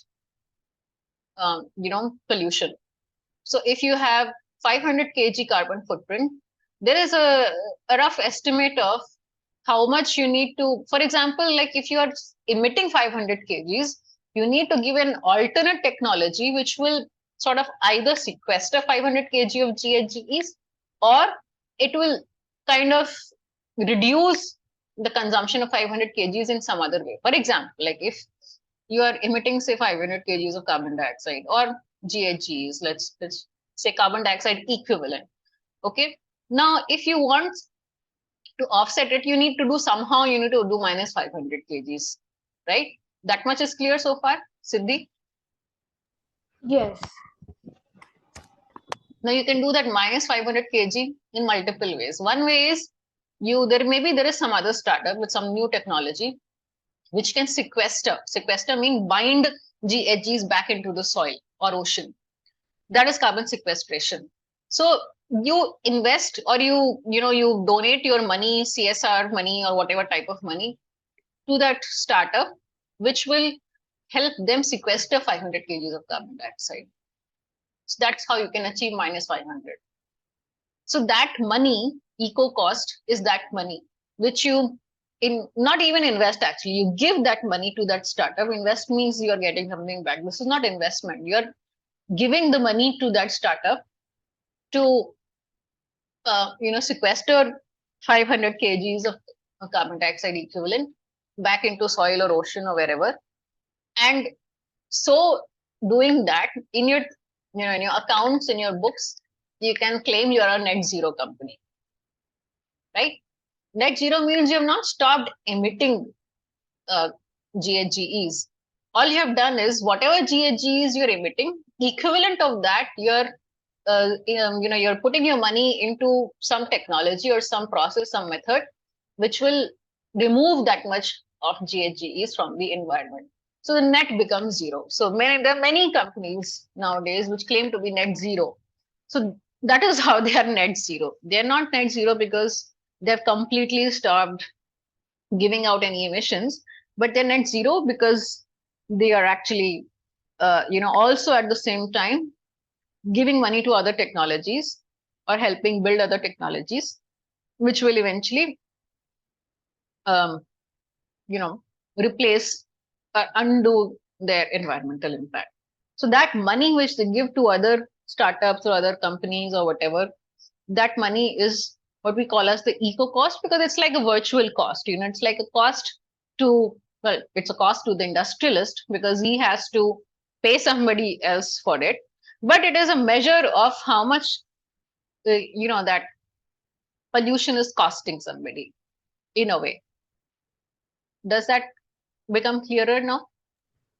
Yes, ma'am. So it's basically just money only, but the term, like the way it is been giving to the other startup or company, the term is called as eco cost. Yes, I mean that because it's a cost. No, it's a cost to that industrialist. Got it. They have to give that money. They have to pay up, right? Nobody likes paying up. It's not used anywhere else. It's purely something they're paying just to pay for the pollution they are doing because they can't stop it. If they want to stop pollution, they have to stop manufacturing, and they can't do that. So they pay that money. That's why it's a cost, and it's called eco cost because you're, sort of kind of trying to fix your ecological footprint by paying that money to somebody else. So I've given the example of carbon sequestration, but it can be anything else. So, they could be um, investing in, say, solar panels for power generation.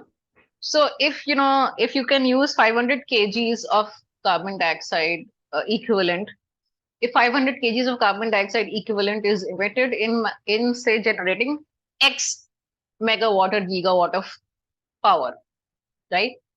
Then how much, whatever they need to give to the solar panel company to generate that X gigawatt of power is eco cost for that company.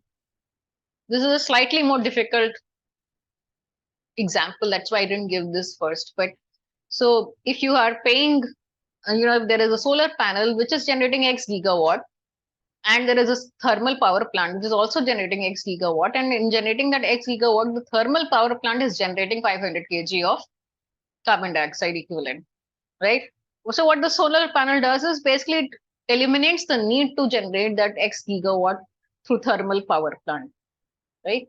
Because it's generating that power in a renewable way, with solar energy.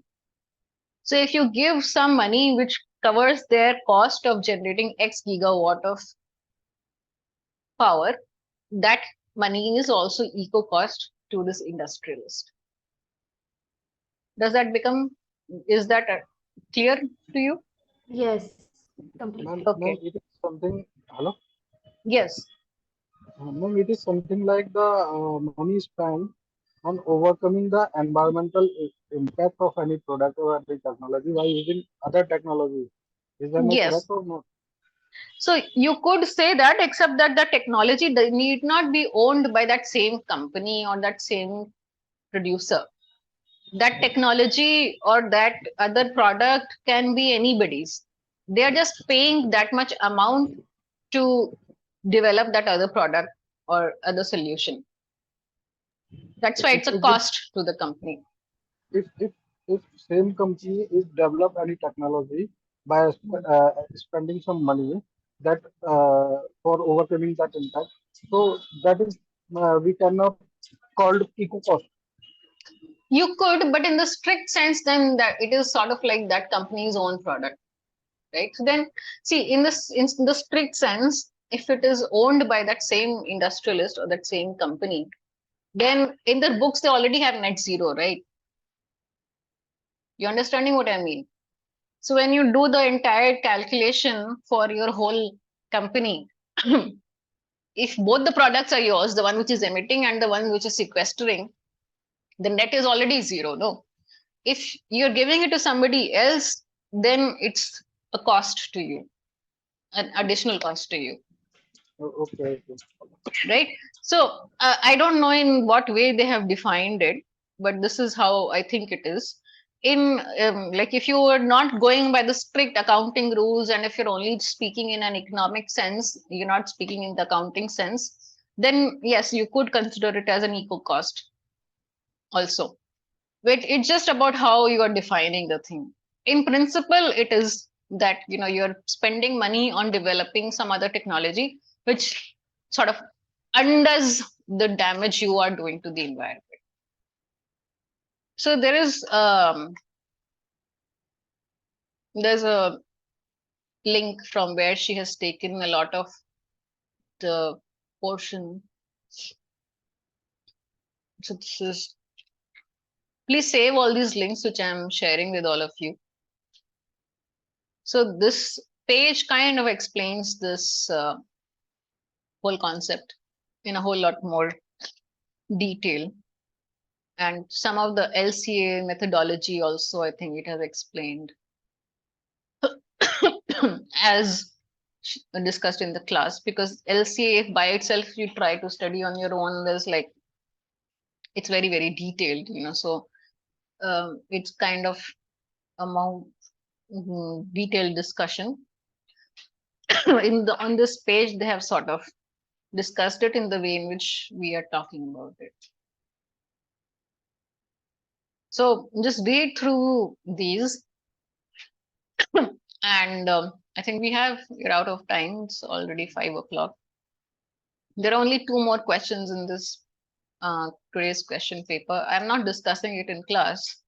I will upload it and I will leave you guys some time to go through it. And then we can discuss the remaining 2 questions and the solution in the next class, if that is fine. Yes, ma'am. Just one quick question. Week 3 Yeah. quiz is uploaded, the questionnaire, but the Yeah. first question, in the given context, what is more environmentally sustainable? The context is not mentioned. So should we consider So it? context, I think she's referring to the lecture slides. There's an example she has discussed in the lecture videos. I think Okay. she's discussing it in that context. So if you watch the lecture videos, whatever she's discussing in the lecture videos, based on that, what is, you consider all the questions in the assignment based on that, basically. Correct. Okay. If you watch all the videos, and if you see it in that context, I think it'll be much clearer to you. Okay. Yes. All right then. So I will see you next week, and I will upload the week 3 like practice problems and their solutions now. You can check it on that same link. And the video takes a few hours to upload, so that's like it first converts the video, then it takes a few hours to upload, but it should be online by tomorrow. So if you need to go back and check something I've discussed today, you can refer to the video tomorrow. Okay, so I'll end it here then, and I'll see you guys next week. Thank you so Good much. evening.